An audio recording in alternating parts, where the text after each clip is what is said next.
Como habrán ya visto por los ponentes, nos acompañan esta noche Edgar Ulloa y Michelle Vasco. Y en primer lugar tendremos la participación de Michelle. Ella es abogada por la Pontificia Universidad Católica del Ecuador y máster en solución de disputas internacionales en la Universidad de Leiden. Es directora de la revista ecuatoriana de arbitraje y miembro fundador del ECUBIAP.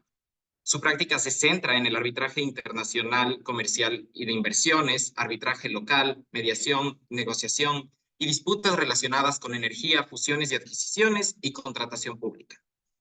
Actualmente es asociada senior en Robalino Law. A continuación, Michelle nos hablará sobre el presente, sobre el estado actual del arbitraje del Ecuador y cómo llegamos a esos resultados de la consulta popular que todos conocemos. Muchísimas gracias por acompañarnos, Michelle, y te cedemos la palabra. Gracias a ti, Juan José, por la generosa presentación y a USFQ Law Review por la invitación.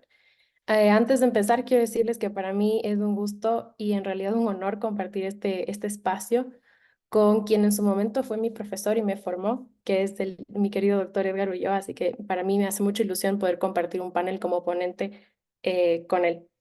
Y espero algún día acumular y llegar a tener ese nivel de conocimiento como el querido doctor Ulloa. Gracias, Lidia. Luego de haber pasado este punto, voy a entrar directamente a explicarles el tema que me han confiado para esta noche y decirles que si tienen preguntas, a mí me gusta hacer esto abierto, interactivo, pueden hacerlas en la caja de preguntas, ya la organización se encargará de ver cómo funciona, pero me gustaría saber de las preguntas inmediatamente apenas los tengan y si es posible que las digan con micrófono abierto, mucho mejor. Entonces, vamos al tema. Me han pedido que converse con ustedes sobre la situación actual de nuestra legislación y del Ecuador, del arbitraje internacional, después de los resultados del referéndum y consulta popular que se dio este pasado abril del 2024. Para yo poderles explicar o dar esta ponencia, me gustaría conversar con ustedes rápidamente de qué es lo que ha pasado en realidad en el Ecuador y en el tema legislativo, en el tema normativo relacionado con el arbitraje internacional, porque solo viendo el pasado se puede entender si es que ha cambiado o no, si es que ha habido una variación o no, y vamos a llegar, les propongo tener la respuesta a esta pregunta al final. Entonces, históricamente, ¿qué es lo que me gustaría conversar con ustedes? No voy a hacer todo un análisis histórico de dónde nace el arbitraje, no va a ir tan allá. Vamos a irnos apenas hacia el 2008. ¿Por qué? Porque en ese año, como todos ustedes sabrán, se dio la nueva constitución, que es la que rige hoy, la que tenemos vigente. Y lo que me gustaría destacar de esto es en realidad la situación política en la que se dio la emisión de esta nueva constitución. Yo no voy a criticar ni decirle si me parece bien o mal, pero es un hecho que esta constitución se dio de la mano de un gobierno que tenía una línea política muy definida.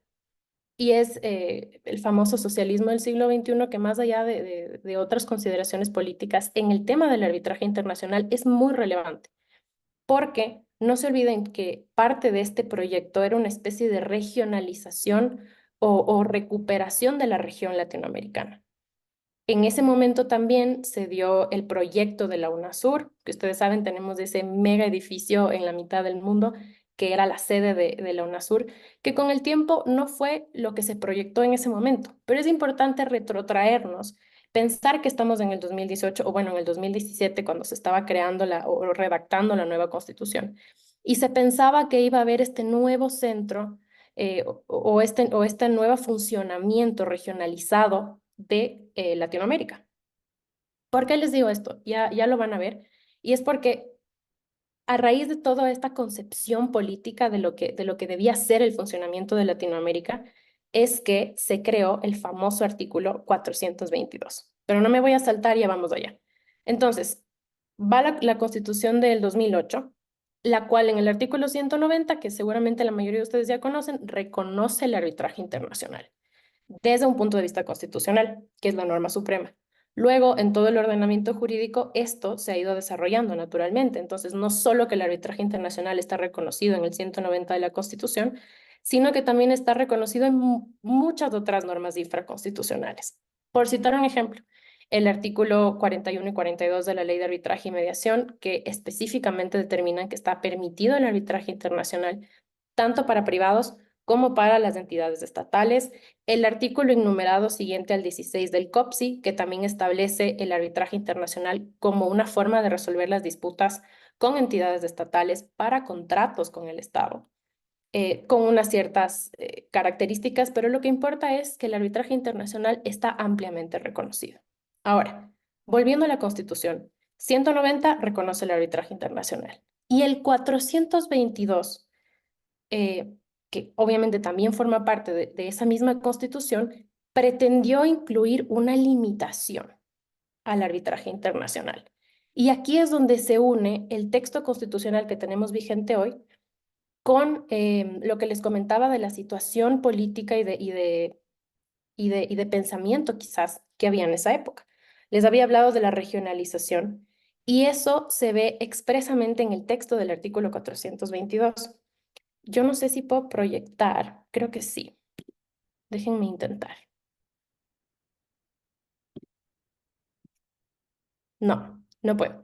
Pero no por USF Law Review, sino por mi computadora. Así que bueno, y de todos modos lo que les iba a proyectar es el, es el texto del 422, así que quizás mejor que no lo puedo hacer para no aburrirles.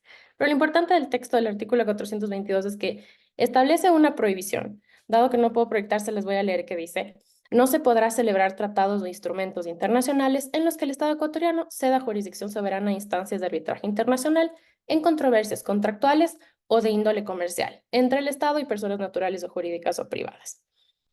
Aquí hay algunos problemas jurídicos. Y esto, si es que tienen curiosidad, lo pueden revisar. Alguien me ayudó a proyectar y les agradezco mucho. Esto, si tienen alguna curiosidad, les recomiendo que vean el caso en la Corte Constitucional 2-18 IC/22, que es justamente una acción de interpretación del artículo 422, en el cual ECUVILLAP, la organización de jóvenes practicantes en el arbitraje de la que yo formo parte, presentamos una amicus curiae. Y lo que queríamos decir y expusimos en este amicus, que es cortito, son 10 páginas, así que para los que les interesen o lo necesiten como material es muy útil. Expusimos, y es lo que les traslado hoy, que ya es como la conclusión de ese amicus, que los requisitos que están en este texto son deben ser cumplidos juntos, son conjuntos. Si me ayudan a poner otra vez el texto, por favor, del artículo 422. Deben cumplirse los 4 requisitos. Primero, que el Estado ceda su jurisdicción soberana. Empecemos por ahí. El Estado solo puede entonces, según este artículo, ceder la jurisdicción que tiene. La que no tiene, evidentemente no la podrá ceder. Luego dice exclusivamente en temas de índole contractual o comercial, a instancias de arbitraje internacional entre el Estado y personas naturales o jurídicas. Aquí les voy a explicar por qué son estos problemas. Yo, una parte muy importante de mi práctica es arbitraje internacional y hay muchos tipos de arbitraje internacional. Esto es importante. No solamente hay uno, y es lo que erróneamente nos han transmitido o quizás nosotros mismos hemos compartido como sociedad ecuatoriana por no adentrarnos lo suficiente a analizar el tema. Hay muchos tipos de arbitraje internacional. Incluso hay arbitraje internacional del deporte. Los fanáticos del fútbol seguro lo sabrán. Hay arbitraje internacional relacionado con comercio, con derecho del mar, específico para el derecho del mar y muchos. Entre ellos vamos a hablar de 2 relevantes: el de las inversiones y el comercial.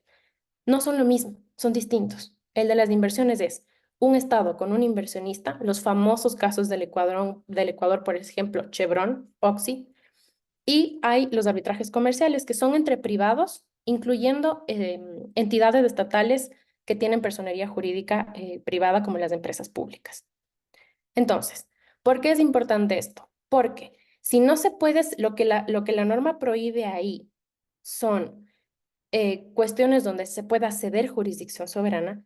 El Ecuador no tiene, y esto les digo, ningún estado tiene jurisdicción soberana en casos de arbitraje internacional de las inversiones, porque como lo que se juzga, lo que se arbitra es la responsabilidad del Estado, ningún estado tiene esa potestad bajo el derecho internacional público.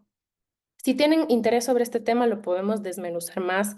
Y yo soy súper abierta en el asunto, me pueden escribir a mi correo, lo puedo poner por aquí en la caja y lo podemos conversar, porque no me quiero meter mucho en los tecnicismos. El mensaje que me gustaría que quede es que no hay jurisdicción soberana del Ecuador en asuntos de derecho internacional público de arbitraje de inversiones. Ahora, recuerdan que les dije que lo de inversión no es lo mismo que lo comercial. Y en este texto está establecido los temas de índole contractual o comercial. Y luego dice, entre el Estado y personas naturales o jurídicas privadas. El Estado como entidad, Estado con E mayúscula, como lo ven ahí, no es una empresa pública como EP Petroecuador. Por lo tanto, está mezclando conceptos de arbitraje internacional de las inversiones y arbitraje comercial. Es por eso que los 4 requisitos que están ahí, que se deben cumplir en conjunto porque la norma no hace separaciones, no son posibles. Entonces, evidentemente hay una pretensión de limitar el arbitraje internacional, pero el legislador o el constituyente se equivocó, de manera que el texto que está ahí no debería ser aplicable, porque de hecho no lo es, al menos en estricto sentido jurídico. Ahora, ¿qué fue lo que pasó en la vida real? Y con esto regreso a la historia, ya pueden bajar el texto si prefieren. Lo que pasó en la vida real es que se interpretó el artículo 422 como que prohibía todos los tratados bilaterales de inversión y todo lo que tuviera que ver con arbitraje internacional. Y empezó una oleada de denuncias de todos los tratados de los que el Ecuador era parte. No solo tratados, sino también convenios, como el convenio CIADI. Para quien no lo conozca, simplemente es el convenio que permite que se acceda a la institución CIADI, que es un centro de arbitraje internacional de inversiones, para, en el caso de que se dé una disputa, poderla llevar a través de este centro.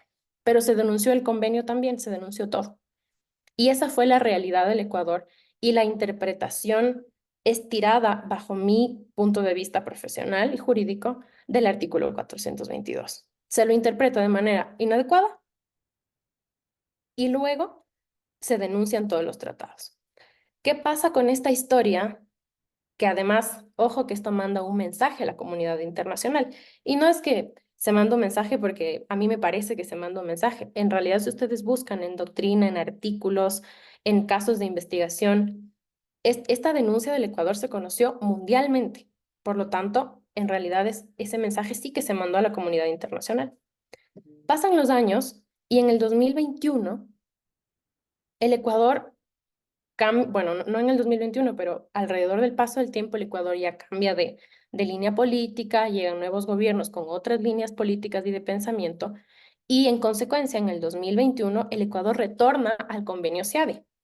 Y aquí viene lo interesante, porque como ustedes saben, para poder firmar y luego ratificar un convenio hay que seguir el procedimiento constitucional. Y el procedimiento constitucional establece que tiene que haber un dictamen de la Corte Constitucional respecto de la conformidad del convenio o del tratado y sobre todo si es que cumple o no o recae o no en los requisitos del 419 de la Constitución para que luego además tenga que ir a la Asamblea. Sin enredarnos en esto, lo importante es que la Corte Constitucional en el dictamen que emitió estableció que no había problema constitucional de retornar al CIADI. Este dictamen, para los que les interesa, es el 521 TI del 2021, o sea, /21. Entonces, ese es un mensaje de todos modos nuevamente a la comunidad internacional. Ok, denuncié todo esto en la línea política anterior, he cambiado de gobierno, ha pasado el tiempo y ahora retorno al CIADI. ¿Y luego qué pasa? Parecería, o si nos retrotraemos a ese año, hubiera parecido que iba a haber una interpretación diferente de la Constitución. Pero 2 años después, el año pasado, en el 2023, Ecuador trató o estaba negociando el TBI con Costa Rica y la Corte Constitucional se volvió a pronunciar en contra del arbitraje internacional. Y justamente porque el TBI con Costa Rica tenía en su cláusula de solución de disputas una alusión a el CIADI. O sea, el TBI de Costa Rica incluía en la cláusula de solución de controversias remitirlas cuando fueran arbitraje internacional al CIADI. Y fue precisamente eso lo que la Corte observó como negativo. y de hecho sujetó la constitucionalidad del tratado a que se elimine toda referencia al CIADI. E hizo nuevamente una interpretación de que era contrario al 422. Como ustedes ven, hay un vaivén. Y ese vaivén, lo más importante o lo más grave quizás, es que genera una afectación a la seguridad jurídica y al mensaje que da el Ecuador a la comunidad internacional de dónde vienen los inversionistas. Entonces, em, a raíz de ese vaivén y de toda esta historia larga que les acabo de contar, es que se da la pregunta de referéndum del pasado abril de 2024.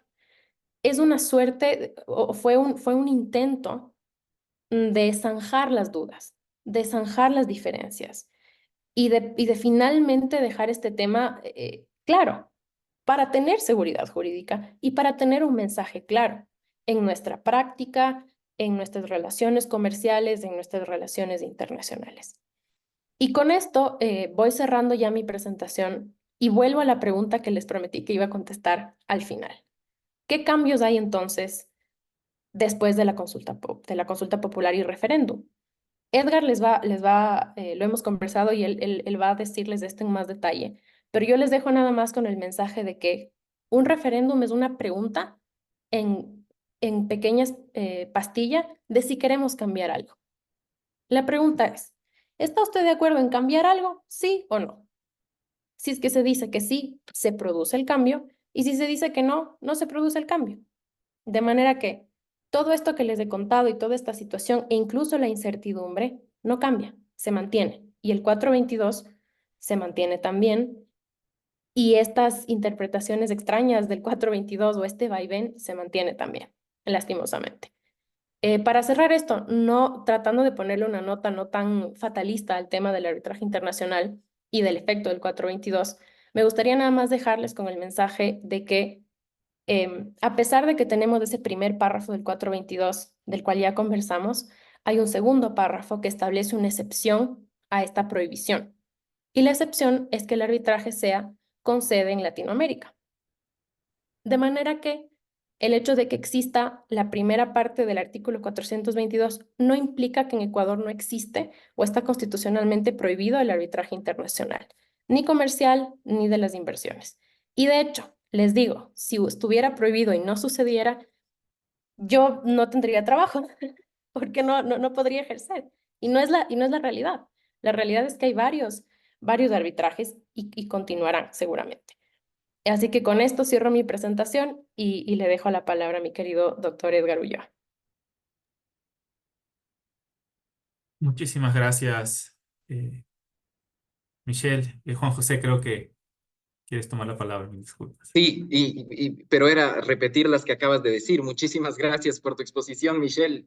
Y bueno, aprovecho para recordarles a los espectadores que pueden enviar sus preguntas para que al final tanto Edgar como Michelle puedan contestarlas. Y ahora queremos dar la palabra a Edgar Ulloa. Edgar es abogado por la Pontificia Universidad Católica del Ecuador y realizó sus estudios de posgrado en la Universidad Andina Simón Bolívar en el área de Derecho Procesal. Ha sido profesor en varias universidades, tanto a nivel de pregrado como de posgrado, en áreas de derecho civil y procesal. Su práctica se centra en litigios civiles, mercantiles, contencioso administrativos, constitucionales y además de, evidentemente, arbitrajes locales e internacionales. Actualmente es socio en la firma Pérez Bustamante y Ponce y es director del área de resolución de controversias. A continuación, Edgar nos va a hablar sobre el futuro del arbitraje en el país, en particular sobre las consecuencias o los resultados que puede traer este proyecto de ley para el cumplimiento de la voluntad popular expresada en la consulta popular y referéndum del 21 de abril de 2024. Edgar, te cedemos la palabra. Muchísimas gracias, Juan José, por las palabras de bienvenida. Eh, Igual un gusto poder compartir con Michelle este espacio. Siempre importante de poder exponer pues algunas ideas frescas sobre temas que se han tratado mucho, ¿verdad? Como dice Michelle, este tema es un asunto que viene ya 15 años más o menos discutiéndose en el foro sin una claridad y lamentablemente parece ser que la zona de oscuridad va a seguir por algún tiempo adicional. Como mencionaba Michelle, hasta antes de la consulta popular parecía parecía que estaba meridianamente claro que no es que estaba prohibido el arbitraje internacional para el Estado. Eso parecía que estaba muy claro. Lo que existía era una limitación, y al menos así lo interpretó la Corte en el dictamen del tema de Costa Rica, de que lo que había era una prohibición de someterse a arbitraje internacional en TBIs, o sea, en tratados bilaterales de inversión. Entonces, podría decirse que hasta ese momento se clarificó meridianamente que el Estado podía someterse a arbitraje internacional, eh, tanto directamente en un contrato, que lo venía haciendo desde siempre, o sea, eso no había cambiado, no se había alterado de ninguna manera, y que para los temas de TBIs tenía que irse a la excepción que Michelle comentó al final de la exposición, es decir, irse a estos sistemas latinoamericanos que se intentaron impulsar en el gobierno de Rafael Correa desde el año 2008, que finalmente no terminaron de cuajar. Em, pero parecía que esa era la situación, ¿verdad? Parecía que era bastante claro en dónde estábamos. Y viene, obviamente, la consulta popular, y que ahí coincido yo con Michelle absolutamente en la aproximación conceptual y de efectos. Pero para intentar explicar el porqué del proyecto de ley, porque creo que hay que intentar explicar el porqué del proyecto de ley, es que creo yo personalmente, y muy respetuoso de las personas que estuvieron de, de la consulta, es decir, los abogados de la presidencia esencialmente, creo que se equivocaron de buena fe un poquito en el alcance de la pregunta que querían ellos exponerles.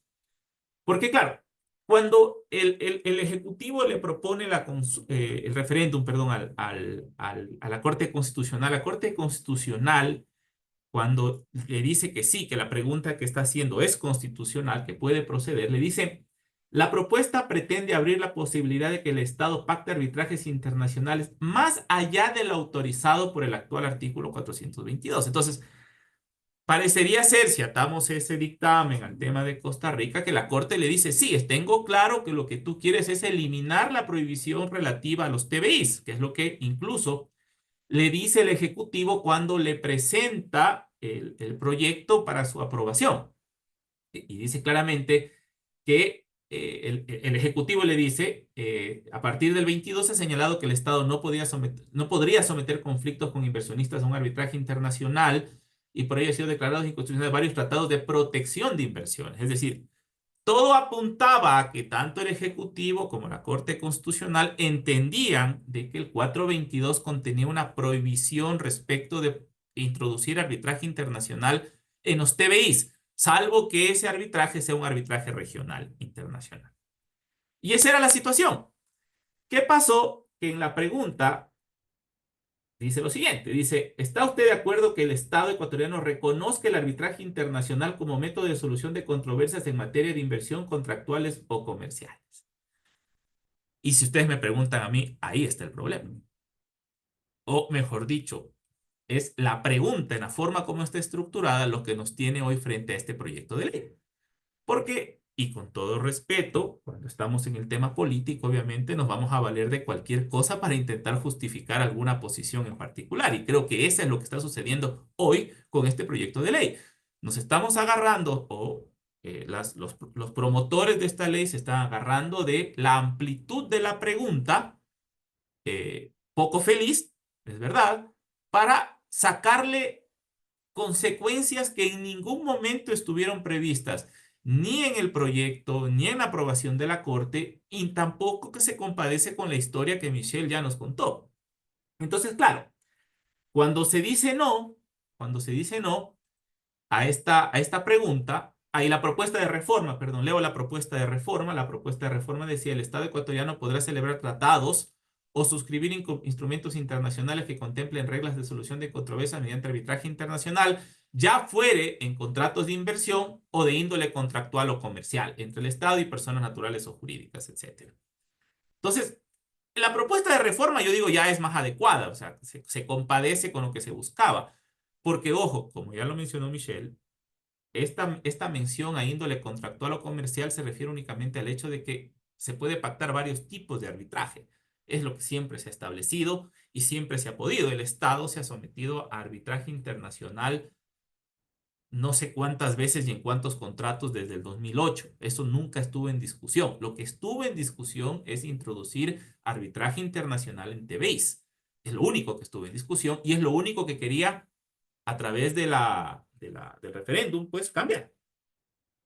Como salió mal o no se aceptó este tema, por las razones que sean, no vamos a entrar a discutir ese asunto, es lo que nos trae hoy al famoso proyecto de ley, ¿verdad? Que para serles muy honestos, pero es entendible porque es política, no es derecho, aunque el derecho debería influir en la política, el proyecto de ley es, con todo respeto, un algo muy propio del Ecuador, para decirlo de alguna manera, ¿verdad? Yo siempre suelo bromear en clases diciendo que si ustedes quieren aprender cómo se utilizan las falacias argumentativas, lean algún proyecto de ley ecuatoriano en la parte de las motivaciones, ¿verdad? Todo es una cantidad de falacias, eh, verdades a medias, etcétera, etcétera, por ser cortés con los que escriben estos documentos. Pero claro, esencialmente el proyecto de ley, si ustedes le ven la parte emotiva, bueno, es contradictorio en sí mismo el proyecto, porque parece que el proyecto parte diciendo de que ya no hay arbitraje en el Ecuador para el Estado ecuatoriano. En unas partes parece que ese es el tema como conceptual transversal, para luego decir que no, que sí hay chance, pero unas chances acotadas de acuerdo al texto y a la interpretación muy particular que se hace en el proyecto del 422. Porque lo que están esencialmente diciendo en el 422 es que el 422, primer inciso, contiene una prohibición absoluta del arbitraje internacional para el Estado ecuatoriano, salvo lo que se diga en el segundo inciso, es decir, salvo este arbitraje regional. Parecería ser que esa es como la conclusión un poco macro de lo que intenta decir este proyecto de ley. Y claro, a partir de esto, se extrae del no a la propuesta, del no a la propuesta de reforma, de pregunta y reforma, se extraen una serie de temas que honestamente no tienen nada que ver con lo que se preguntó y con lo que salió. Y ahí, insisto, estamos absolutamente alineados con Michelle de que lo único que se dijo es, no estoy de acuerdo con que cambie el 422, deje el 422 como está y aplíquelo conforme se ha venido aplicando en razón de los dictámenes de la Corte Constitucional. Es decir, está prohibido el arbitraje internacional o introducir un arbitraje internacional en tratados de inversión. Fin de la historia. Ese es el resultado de la consulta, ningún otro. Pero ¿qué pasó? ¿O qué sucede en este proyecto? Empezamos a meternos en temas que no tienen nada que ver. Para empezar, por ejemplo, se dice de que los temas de ejecución de laudos tienen que reformarse porque se estarían desconociendo expresas prohibiciones de la Constitución. Y entonces, por ejemplo, eh, pretenden alterar ya todo un cambio que existió con relación a la ejecución de laudos internacionales, por ejemplo, que no tiene nada que ver con la prohibición de arbitraje en TVIs y pretenden volver a una interpretación ya cambiada por una última decisión de la Corte Constitucional en el sentido que no es necesario el proceso de homologación para laudos arbitrales internacionales. Decisión de la Corte de hace pocas semanas, ni siquiera creo que puedo hablar de meses, eh, entre uno de los temas, por ejemplo. Otras típicas falacias es justificar esta ley en los casos que tiene el Estado ecuatoriano y en que el Estado ecuatoriano ha perdido muchos casos y como ha perdido muchos casos, entonces el arbitraje es malo y entonces la mejor solución para esto es prohibir. Eso es una falacia por donde ustedes lo quieran mirar. Eh, para empezar, es mentira que el Estado pierde los arbitrajes a diestra y siniestra, eso no es verdad. Y segundo, pues es muy fácil hablar cuando no se conocen los casos, ¿verdad? ¿Por qué habrá perdido el Estado ecuatoriano un caso X? Solo lo puedes saber si te lees el caso, ¿verdad? No puedes partir del presupuesto de que el Estado ecuatoriano pierde los casos porque es arbitraje internacional. Eso no resiste el más mínimo análisis de lógica formal. O sea, una premisa y una conclusión de esta naturaleza es un desbarajuste, ¿verdad? Pero esos son la motivación que tiene el proyecto de ley, o sea, para que se den cuenta de qué estamos hablando. O sea, esta es la motivación, estoy leyendo la motivación que tiene el proyecto de ley. Y claro, y aquí sí sacamos el machete y le damos con todo, ¿verdad? Eliminamos la norma del COPSI, del arbitraje internacional, ya vimos el tema de la homologación, le meten una norma presupuestaria de que no se puede dar una certificación para pagar un laudo hasta que no hayan sido, bueno, yo entiendo que quieren decir hasta que no haya sido homologado. El término que utiliza es otro un poquito hasta menos feliz, les leo solamente, hasta que no hayan sido reconocidos por juez competente. O sea, se meten hasta en normas de presupuesto y así, o sea, cosas de ese estilo.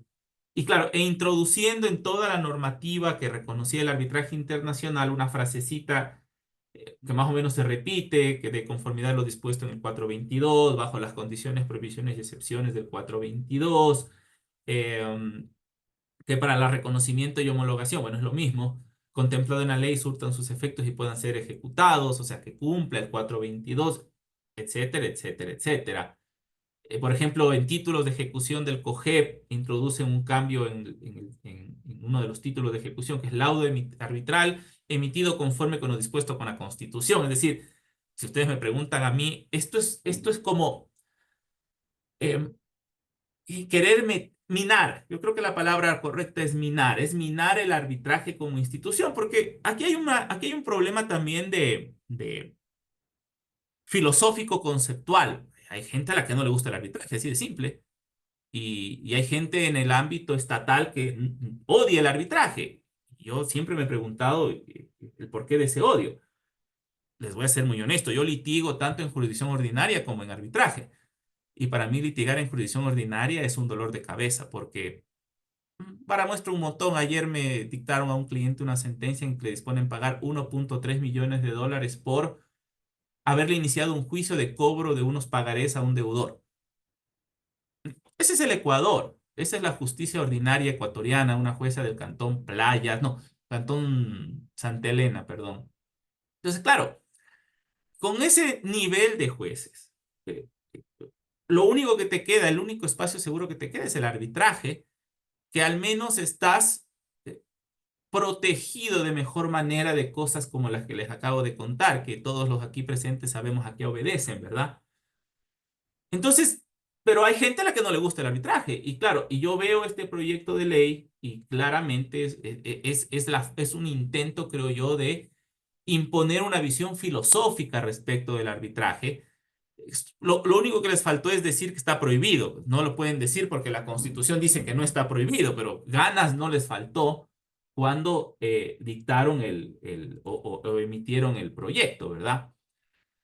Entonces, honestamente, para mí este proyecto de ley es absolutamente innecesario porque los resultados de la pregunta o de la consulta con relación a la pregunta no dicen nada o no implican ninguna de las cosas que el proyecto de ley está pretendiendo introducir como cambios al sistema, ninguna. Lo único que dijo es, se mantiene la prohibición del 422 primer inciso y ahí nos quedamos, ¿verdad? Usted verá cómo sigue manejando el tema. Pero más allá de eso, eh, para mí es claro que no hay ninguna alteración, pero además de eso, a mí lo que me causa particular preocupación con el proyecto es que el proyecto vaya a ser, o mejor dicho, claramente es un intento de prohibir en términos generales el arbitraje internacional para el Estado. Y creo que ese es el principal problema, porque como les digo, decir que venía prohibido siempre es una falacia, es una mentira. Y claro, en contratos grandes, importantes, en donde tú vienes a hacer una inversión o construir una obra o cosa por el estilo, no tener la posibilidad de pactar arbitraje en el contrato, lo cual nunca estuvo prohibido, yo creo que limitaría gravemente la posibilidad de estas inversiones o de estas obras, lo cual no le hace bien a nadie en este país. Y creo yo que esa es, al menos en lo particular, mi principal preocupación. Y les cuento que no es una preocupación así inventada de mi cabeza. Al otro día de los resultados y de que alguien salió y ya dijo que había este proyecto de ley, tuve una audiencia de un arbitraje internacional, contractual, en la cual el abogado de la Procuraduría General del Estado dijo en su exposición que qué bueno que ya se acabe el arbitraje para el Estado ecuatoriano. Eso dijo en mi exposición. Entonces, para que se den cuenta que no, que me estoy inventando fantasmitas en la cabeza, ¿verdad? Si el abogado de la Procuraduría llega a decir eso en una audiencia de un arbitraje, es porque lo están pensando. Yo creo que eso sería, en definitiva, Juan José, muchísimas gracias. No sé si quieres proceder con el tema de preguntas, por favor. Claro que sí, y primero también te agradecemos muchísimo a ti por tu clarísima explicación. Y efectivamente, ahorita vamos a abrir un espacio para responder algunas preguntas que hemos recibido por el chat. Y la primera se envió a todos, y la tengo aquí. Isabel Zamora pregunta, si bien existen distintos tipos de arbitraje, ¿de dónde sale la interpretación sobre que el arbitraje de inversión, se me perdió un segundo la pregunta, sobre que el arbitraje de inversión no está prohibido? Esto considerando que en los debates de la Asamblea Constituyente no se hace distinción alguna. No le seguía la pregunta muy bien, Michelle. No sé si tú le seguiste. Sí, yo voy. Me perdí un poco al final. Ahí voy, ahí voy. Antes de responder esto, primero, gracias porque todas las preguntas son buenas. Lo importante aquí es no tener dudas o que las cosas queden lo más claro posible. Así que todas las preguntas siempre bienvenidas. Lo digo porque mi respuesta va a ser que hay que tener cuidado con esto de ir a los textos de los debates de la Asamblea. No olvidemos que las normas de interpretación establecen que siempre, en primer lugar, siempre va a ser la literalidad del texto. Siempre. Y solamente como tema residual se puede ir a ver las actas de la Asamblea Constituyente. ¿Por qué? Más allá de las consideraciones jurídicas y tal, es un tema práctico. Es decir, cuando está habiendo una asamblea constituyente o legislativa común, hay debate. Hay mucho debate y hay ponencias a favor y hay ponencias en contra y hay borradores de texto y se cambia y se mueve. Entonces, que tengamos la interpretación principal de un texto con base en lo que pasó en las actas de asamblea es un error. Por eso debe ser un método residual y de última, y casi que de último remedio, ir a los debates de la asamblea, sea constituyente o sea legislativa. Empecemos por ahí. ¿Por qué digo esto? Porque entonces hay que ir al texto aprobado final, que es el producto de todas esas discusiones. Y si me pueden volver a poner el texto del 422, no sé si les pongo en apuros, pero les pido por favor que me lo ayuden a proyectar.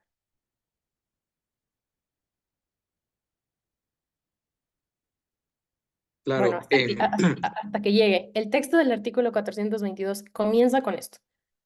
No se podrá celebrar tratados o instrumentos internacionales en los que el Estado se da jurisdicción, etcétera, y la primera parte del 422 que implica esta prohibición de la que hemos conversado. De manera que la prohibición no es al método de solución de controversias arbitraje internacional, sino a como bien lo dijo Edgar, que se incluya este tipo de solución de controversias en los tratados bilaterales de inversión, con la salvedad del segundo párrafo. Entonces, ni siquiera es que en ningún tratado bilateral de inversión se va a poder incluir nunca jamás cláusulas de solución de controversias que tengan arbitraje. Podría explorarse la opción de que sean con sede latinoamericana o de alguna manera entren en la excepción del segundo párrafo y no habría problema. Pero me quedo con el tema de si es que lo que se trató de limitar es la forma en la que negociamos tratados bilaterales de inversión, eso no afecta al método de solución de controversias. Y ya en la práctica, ¿qué quiere decir esto? Los tratados, por lo general, los tratados internacionales en general, no solo de inversión, suelen tener cláusulas de supervivencia o también conocidas como sunset clauses. Lo que quiere decir esto es que una vez que un tratado se termina, no necesariamente se pierden todos los efectos del tratado. Y así ha pasado en efecto con todos los tratados bilaterales que el Ecuador denunció. El hecho de que tengan cláusulas de supervivencia implica que durante 10 años, que es el periodo normal, en otros son 15, durante todo ese tiempo, el inversionista cuyos derechos se violaron mientras el tratado estaba vigente, pueda seguir poniendo demandas internacionales de inversión en contra del Ecuador. Y eso no está prohibido. Eso va a seguir sucediendo. Entonces, esa es la diferencia entre el método y la negociación de tratados bilaterales de inversión en adelante. Creo que hubo una pregunta subsiguiente de Isabel igualmente. Sí, nos dice en seguimiento a la pregunta anterior que lo que ha ocurrido sobre este tema es que quienes defienden el arbitraje internacional a rajatabla nunca aceptaron el artículo 422 y quienes minaron ese mandato fueron quienes permitieron durante todos esos años que mediante legislación secundaria se respete la Constitución. Por eso se plantean estas reformas. Está bien, creo que son las posiciones de todo el mundo y está muy bien. Nada más recordar que tan valioso es el 422 y tan susceptible de cumplimiento es el 422 como es el 190. Entonces, si vamos a hablar de la Constitución, tenemos que verla en su conjunto. Y eso más allá de las posiciones y más allá de que defendamos o no a rajatabla el arbitraje internacional o el arbitraje, al final del día es un tema de que si aquí la mayoría, entiendo, somos abogados, tenemos que regirnos por los mismos principios, nos guste o no, vayan a favor o en contra de nuestra posición personal o no. Y un tema de seguridad jurídica lo deberíamos aplicar todos. Y un tema de que las normas constitucionales no son una más importante que la otra en este sentido, también. Entonces, eso también quería dejarles yo como mensaje, quizás subsiguiente a la presentación de Edgar. Este proyecto de ley, lo que más nos debería asustar no solo es el arbitraje internacional o no, en realidad es la seguridad jurídica. Y es el problema gigante que generaría en las normas, porque este proyecto de ley no elimina todo el resto de normativa o trataron de hacerlo tal vez en las consideraciones generales al final, pero existe el 190 de la Constitución. ¿Qué se va a hacer con eso? Existe todo un bagaje de jurisprudencia de la Corte Constitucional. Es decir, hay todo un sistema jurídico que no podemos afectar de una manera tan grosera por tratar de imponer un tema político y de concepto y de que no nos guste el arbitraje. Con eso les dejo. Muchísimas Juan gracias, José, Michelle. Claro. perdón, permíteme, en seguimiento a lo mencionado por Michelle, comentar un par de temas. A ver, creo que hay que dividir las aguas de manera importante, porque creo que el peor error que podemos cometer es mezclar todo, ¿verdad? Mezclar mi posición. Hay un sonido por ahí, perdón. Sí, no, no, Eh, en la de acá. Estamos bien encaminados. Y como perdón, hay un así, sonido por para ahí. el doctor. Sí, ya. A ver, como les decía, creo que lo más peligroso en este tipo de análisis es mezclar las posiciones personales o particulares, es decir, los gustos que uno tiene por algo o por alguna cuestión con lo que el ordenamiento jurídico ha establecido y los órganos competentes han determinado. ¿Ok? Son cosas que no se tienen que mezclar. Y yo creo que la madurez de una persona y la madurez de un abogado, de un juez y eventualmente de un legislador tiene que ser esa. Es decir, yo tengo que actuar guiado por el ordenamiento jurídico, más allá de que a mí me guste o no me guste, ¿verdad? Ahora, los legisladores tienen un poder que nosotros no tenemos, que es cambiar cuando no les gusta, ¿verdad? Ese poder nosotros no tenemos. Nosotros nos toca jugar con las reglas del juego. Pero, respondiendo a la primera pregunta, no es que no es que a alguien se le ocurrió decir que el 422, a ver, mejor dicho, el tema de la prohibición de introducir arbitraje internacional en tratados de inversión ya era un tema que estaba claro en el foro.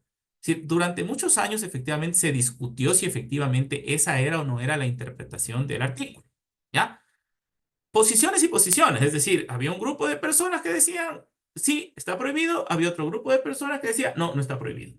Cada uno tenía sus argumentos, cada uno tenía sus posiciones, pero la realidad ya efectiva es que en la práctica realmente no se suscribió ningún tratado de inversión donde se introduzca arbitraje internacional durante todo ese periodo, salvo que yo esté hablando algo que no sea correcto. Y finalmente la Corte Constitucional, cuando revisó el TBI de Costa Rica, se inclinó por la posición de decir que efectivamente había una prohibición respecto de introducir arbitraje internacional en TBIs, salvo que te vayas a la excepción del segundo inciso. Entonces, ahí está. Esa era la cancha marcada. La cancha estaba tan claramente marcada que el Ejecutivo decidió lanzarse a una pregunta para intentar alterar esa situación que ya estaba marcada. Es decir, no hay mucha vuelta que darle al asunto. Ese es el antecedente. Ese fue el intento del Ejecutivo por reversar esa realidad y pasó lo que pasó. Ahora, yo la segunda pregunta de Isabel no la entiendo mucho. O no entiendo muy bien hacia dónde apunta, porque dice, lo que ha ocurrido sobre este tema es que quienes defienden el arbitraje internacional a rajatabla nunca aceptaron el 422. Bueno, yo creo que todos lo aceptamos, ya estaba la interpretación dada. Y quienes minaron el mandato fueron quienes permitieron ante todos estos años que mediante legislación secundaria se respete la Constitución. Yo estoy en franco desacuerdo con esa segunda parte por una razón muy simple. Que yo recuerdo en ninguna parte de la normativa secundaria se introdujo un tema de que en tratados bilaterales de inversión se meta arbitraje internacional. Mucho cuidado, ¿ah? Mucho cuidado, porque, por ejemplo, el COPSI, cuando habla de arbitraje internacional en contratos de inversión, no confundir el contrato de inversión con los tratados bilaterales de inversiones. Son dos cosas completamente distintas, no tienen nada que ver. O sea, si hay alguna persona o si en el legislativo alguien dijo o sostiene que el contrato de inversión es lo mismo que un tratado bilateral de inversiones, yo le recomiendo con todo cariño que regrese a la universidad o tome un cursito para entender bien qué son estas cosas, ¿verdad? Porque no se puede hablar o decir las cosas así nomás. Y el resto de temas vinculados, por ejemplo, al tema homologación, que es la tercera pregunta, y me adelanto, perdón, Michelle,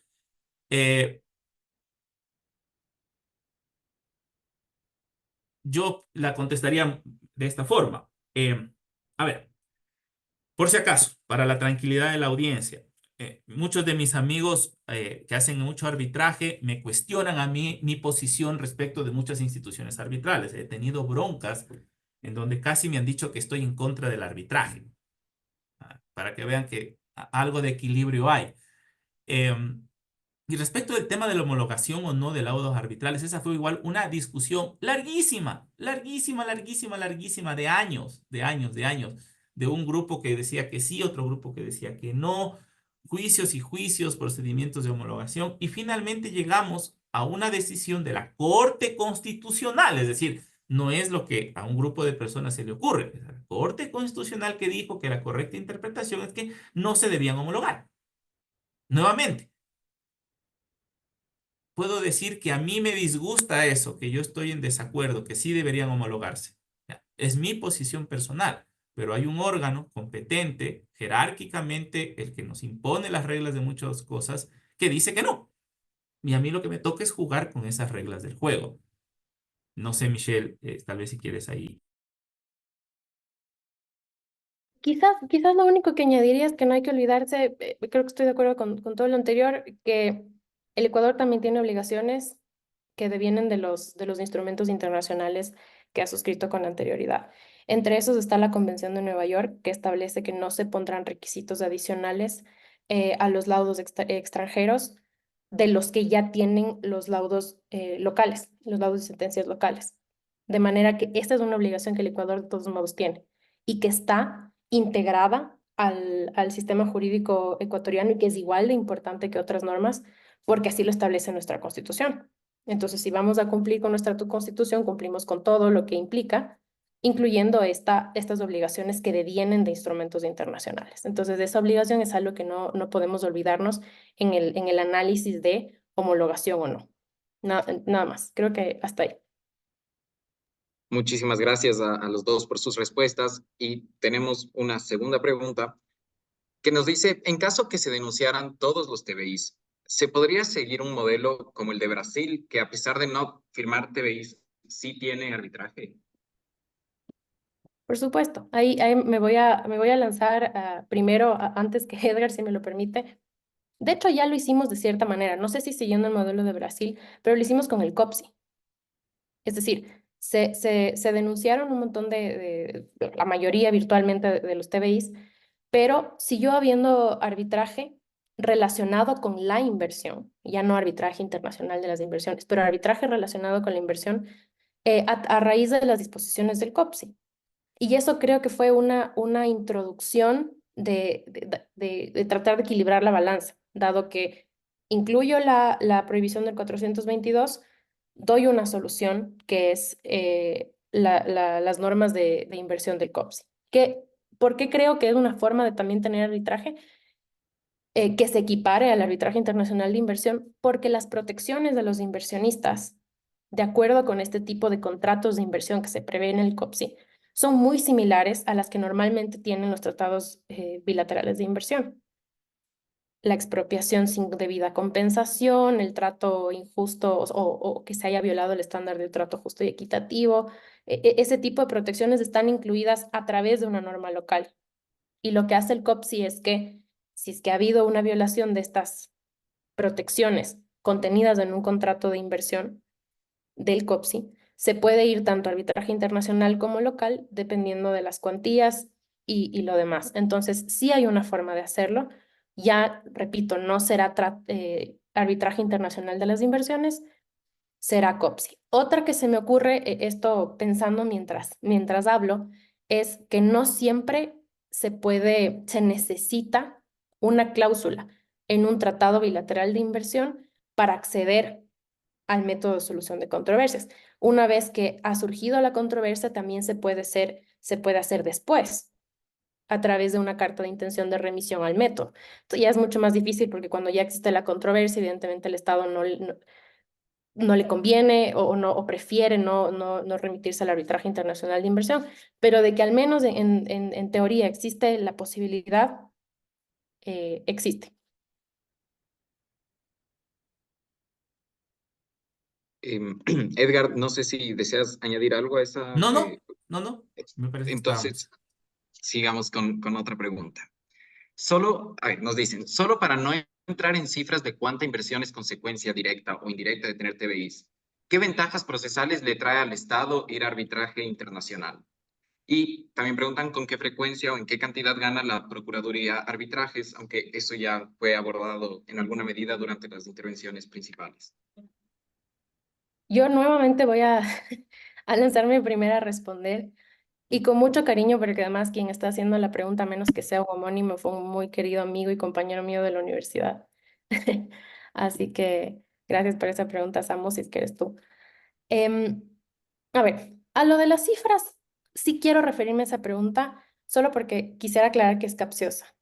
Evidentemente no hay una relación directa de decir, dado que se denunció este TBI, ya no hay inversión en el Ecuador, pero sí te invito a que por curiosidad cheques en un libro que sacó la Corporación de Estudios y Publicaciones, donde yo también aporté, hay un artículo, lastimosamente ese libro no está en versión web hasta donde yo sé, sino solamente en versión física, donde se hizo un análisis de la economía y de la inversión y de los estándares y de los números de inversión y de PIB y lo demás del Ecuador antes de la denuncia, durante los años de la denuncia y después. Entonces ahí al menos se puede hacer, si no una relación directa, que es lo que no hay y por la razón por la que haces esa pregunta, una relación indirecta.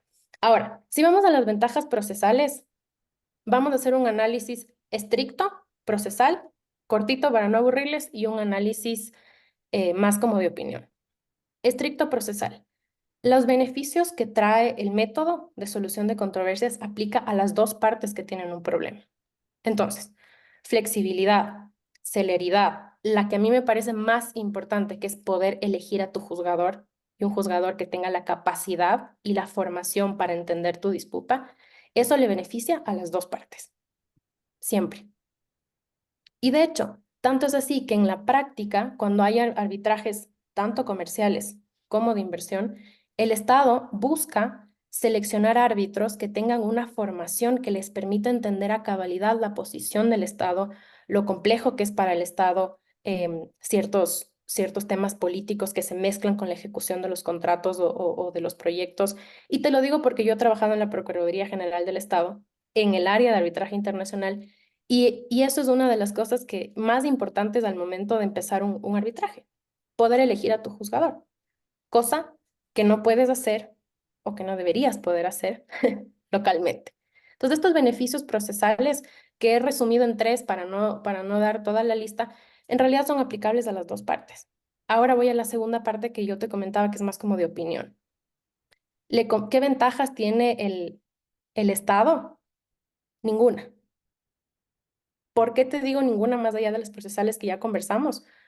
Porque, de hecho, el arbitraje internacional de las inversiones se creó como concepto para contrarrestar el poder del príncipe y el poder que tiene el Estado. Entonces, no debería suceder. En teoría, las funciones del Estado deberían estar bien definidas, no debería haber intromisión, pero esa es la teoría. Todos sabemos cómo es la práctica, lastimosamente, y mucho más en países con tan poca institucionalidad como los nuestros. Entonces, ¿a quién le beneficia eso? Al Estado. ¿Y quién es la parte débil en ese aspecto? El inversionista. Entonces, realmente no le beneficia al Estado, pero se generó justamente para contrarrestar eso, para contrarrestar la incursión y la metida de mano, ya hablando en criollo, en la justicia. Entonces, en realidad es obvio que el Estado no va a querer remitirse al arbitraje internacional, porque ahí lo juzgan personas bajo las que difícilmente puede influir. Entonces, si el Estado pierde, no es porque, al menos esto en mi concepción, no es porque, ay, el método es el peor del mundo, todos los métodos son perfectibles, pero si el Estado pierde, al menos en mi experiencia habiendo trabajado para el Estado, es porque el Estado incumple. Ahora, hay muchos procesos en los que a pesar de que el Estado pierde, al final le terminan dando una cuantía de pago muchísimo menor a la demanda original. Y eso ya es una concesión a favor del Estado. Y hay casos emblemáticos en los que ha ganado. Por ejemplo, el caso millonario de Worley Parsons que acaba de ganar este mismo año. Entonces, hay que tener esas perspectivas para analizar estos puntos. Tal vez para matizar lo mencionado por Michelle, em,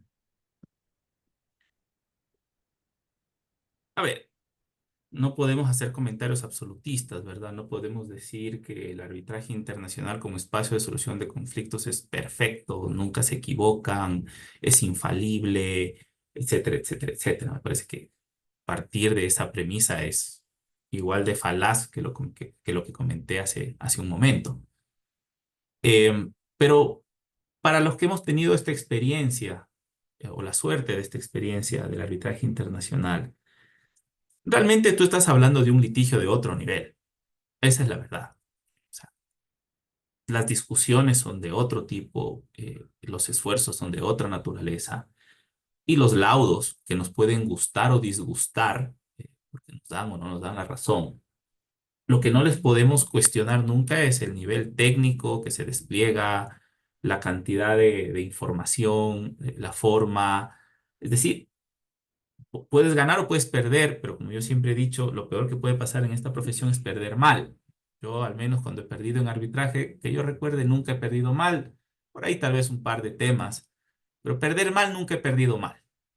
Eh, entonces, eso es para mí también una forma de desprestigio que no tiene demasiado sentido, ¿verdad? Michelle dijo algo que es muy cierto y es que el sistema de protección de inversiones nace justamente para protegerse del Estado. Yo voy a hacer ahorita un paralelismo que yo sé que no va a gustar mucho, pero quiero que me entiendan desde una perspectiva puramente conceptual. Lo mismo sucede con los derechos humanos. ¿Por qué hay Corte Interamericana de Derechos Humanos? ¿Por qué hay Corte Penal Internacional de Justicia? ¿Por qué existen estos foros extraestados para discutir estos temas? Por los mismos temas que se mencionaron hace un segundo, y es evitar la influencia del Estado en el sistema local de administración de justicia. ¿Cuántos casos gana el Estado en la Corte Interamericana de Derechos Humanos? Me voy a lanzar un número, ninguno. ¿Ya? Y estoy consciente de que la comparación no es del todo exacta, estoy plenamente consciente de eso. Pero es para que ustedes un poco entiendan la lógica detrás de también del Sistema Internacional de Protección de Inversiones, que es más o menos parte del mismo concepto que hemos conversado, ¿verdad? Y la segunda pregunta de Samuel, que dice con qué frecuencia en qué o en qué cantidad gana la Procuraduría de Arbitrajes últimamente. Eso está en información pública, existe información pública de eso. Pero yo te puedo dar una estadística que no es solo del Ecuador, sino es una estadística un poco más global, y Michelle me corregirá. Pero me parece que en el último informe que se hizo de estas cuestiones a nivel CIADI, me parece que el Estado ganaba 55% contra 45%. Me parece que esa era la estadística. Ahora, claro, hay países que les va mucho mejor que a otros, eso ya es un tema interno de los países, más que de los temas. Y eso es un poco lo que quería acotar. Muchísimas gracias. Y para ir Perdón, cerrando, Juan José, perdón. Solamente un temita adicional que quería yo comentarles, que el Ecuador en particular ha tenido en el concierto del arbitraje internacional muchos casos emblemáticos e importantes. Es casos que se estudian a nivel mundial. A ese nivel han sido los casos que el Ecuador ha litigado en los foros de arbitraje internacional en términos generales y de inversión en particular. eh, y casos en los cuales el Estado se ha impuesto con teorías novedosas. Y solo por contarles una, y que yo les invito a que lo lean cuando puedan, los casos Perenco y Burlington, cuando le aceptaron una reconvención por daños ambientales al Estado ecuatoriano en contra de las dos compañías. Eso no se había visto nunca. Y el Ecuador y su grupo de abogados pues inauguró una nueva situación que no existía en los foros, lo cual te demuestra a ti que las discusiones son de otra naturaleza y que el Estado ecuatoriano ha sido también exitoso en sus mecanismos de defensa en estos foros. Entonces, no es verdad que el Estado pierde todo, no es verdad que al Estado no le paran bola en lo que dice, eso es lamentablemente mentira. Pero, y tal vez vamos a la última pregunta de Esteban de los Reyes, Juan José, que creo que se conecta bien con esto que estoy diciendo. perfecto, sí. Entonces, Esteban de los Reyes nos dice, desde la práctica en libre ejercicio, ¿qué propuestas o ideales o ideas se podrían plantear para abolir estas ideas erradas que tiene la ciudadanía respecto del arbitraje internacional?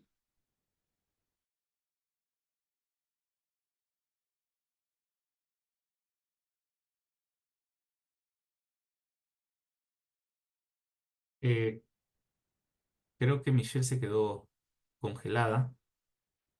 eh, eh, Voy a tomar la palabra aquí para... Es bien complejo, la verdad es muy complejo. Eh,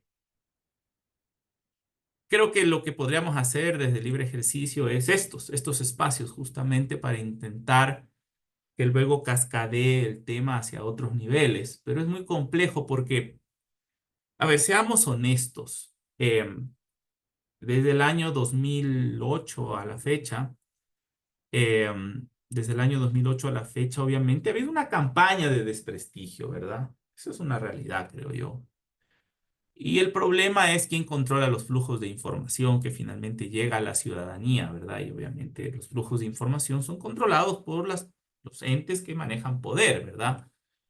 Poder mediático, poder en medios de comunicación, en redes sociales. Entonces, claro, el mensaje está controlado esencialmente desde esa perspectiva, ¿verdad? Pero además hay algo adicional que yo les pido que no pierdan de vista esta realidad. Y es que es mucho menos vendible el arbitraje internacional que el decir que con este proyecto de ley el Ecuador recupera soberanía, que el Ecuador recupera el control, que evita estos espacios externos que atentan contra el Estado, y etcétera, etcétera, etcétera, ¿verdad? con todo respeto, ese es un típico discurso populista, ¿verdad? Un típico discurso populista que se está fundado esencialmente en una carga emotiva del lenguaje que se utiliza. Entonces, claro, en este manejo de la comunicación, en este manejo del flujo de información, claramente el arbitraje está en desventaja y claramente el arbitraje internacional está en aún mayor desventaja, ¿verdad? Entonces, y yo veo que la única forma de un poco cambiar esto es a través de este tipo de espacios en los cuales se hable con un poco más de objetividad y de certeza respecto de lo que implica en realidad el arbitraje como institución y el arbitraje internacional de manera un poco más específica, pero es un trabajo bien cuesta arriba para ser honesto desde mi perspectiva, porque tendrías que empezar todo un proceso de una campaña para intentar alterar eso, lo cual es complejo. Pero ahí me anclo, se puede hacer. Y lo que yo les propongo es que lo hagan. Tal vez no podamos cambiar a todo el Ecuador, pero sí podemos conversar con nuestro círculo cercano. Si en algún momento hay estos debates en el trabajo con nuestros amigos, con algún círculo de académico, conversemos, expongamos los puntos como lo hemos hecho aquí.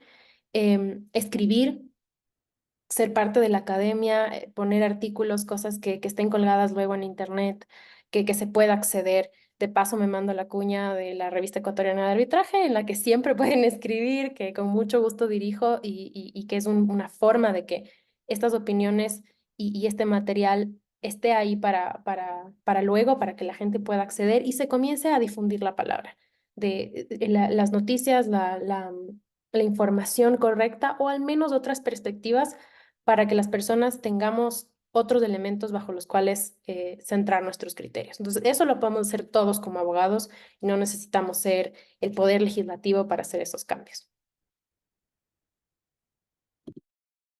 Muchísimas gracias, Michelle y Edgar, por acompañarnos hoy. Sin duda hemos escuchado ideas muy valiosas y que contribuyen a reducir la desinformación que existe en esta materia, que es el arbitraje. Queremos agradecer también a cada uno de nuestros auspiciantes, que son los que han hecho posible que realicemos este tipo de eventos hoy y como lo hemos venido haciendo en el pasado y lo seguiremos haciendo. Les comentamos que igual va a estar subido este webinar a YouTube para quienes se lo perdieron o quienes quieran repetirse alguna idea. Y queremos invitar a todos los espectadores a mantenerse pendientes de las redes sociales de USF Law Review porque estaremos anunciando nuevos eventos próximamente. Una muy buena noche para todos. Muchísimas gracias. Buenas noches a todos. Gracias, buena noche.